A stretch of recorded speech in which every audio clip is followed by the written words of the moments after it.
Hello friends, मेरा नाम जसप्रीत कौर है। मैं क्लिनिकल साइकोलॉजिस्ट और प्री और पोस्ट मैरिज कंसल्टेंट भी हूँ। आज इस वीडियो में हम बहुत इंपॉर्टेंट टॉपिक के बारे में बात करेंगे और बहुत सारे केसेस भी पोस्ट मैरिज कंसल्टेशन में भी आते हैं जहाँ पे कि लड़का लड़की की तरफ अट्रैक्टेड ही फील नहीं करता है और लड़की लड़के की तरफ अट्रैक्टेड फील नहीं करता है। और कुछ उसके बारे में सोल्यूशन के लिए मतलब आते तो इसलिए हैं, लेकिन ऐसे केसेस में एक्चुअली में कुछ हो नहीं पाता है क्योंकि यहाँ पे सेक्सुअल ओरिएंटेशन की कई बार प्रॉब्लम होती है। एज इन कि सेक्सुअल ओरिएंटेशन का मतलब क्या होता है कि बीइंग अ पर्सन हम इमोशनली, रोमांटिकली और सेक्सुअली किस दूसरे कौन से जेंडर के प्रति वो सब फीलिंग्स को एक्सप्रेस करते हैं या खुद में फील करते हैं। अब इसमें 4 टाइप्स हो जाती हैं। 4 टाइप्स कैसे? एक हेट्रोसेक्सुअलिटी जिसमें कि लड़का लड़की की तरफ और लड़की लड़के की तरफ सेक्सुअली अट्रैक्टेड फील करते हैं। इसमें हम ऑपोजिट जेंडर की तरफ भी कह सकते हैं। होमोसेक्सुअलिटी होती है जिसमें कि सेम जेंडर की तरफ आप अट्रैक्टेड फील करते हो।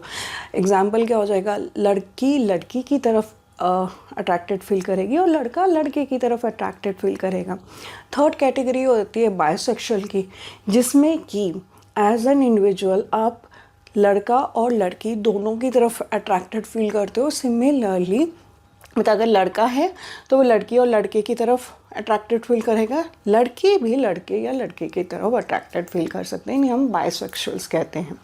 एक लास्ट कैटेगरी हो जाती है ई-सेक्सुअलिटी की, जहाँ पे कोई सेक्सुअल अर्ज आती ही नहीं है, चाहे वो ऑपोजिट जेंडर के लिए हो, सेम जेंडर के लिए हो। उन्होंने कभी सेक्सुअलिटी को एज सच एक्सपीरियंस किया ही नहीं होता है।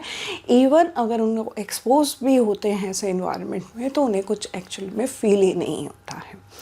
सेक्सुअल कंपैटिबिलिटी होना इम्पॉर्टेंट है।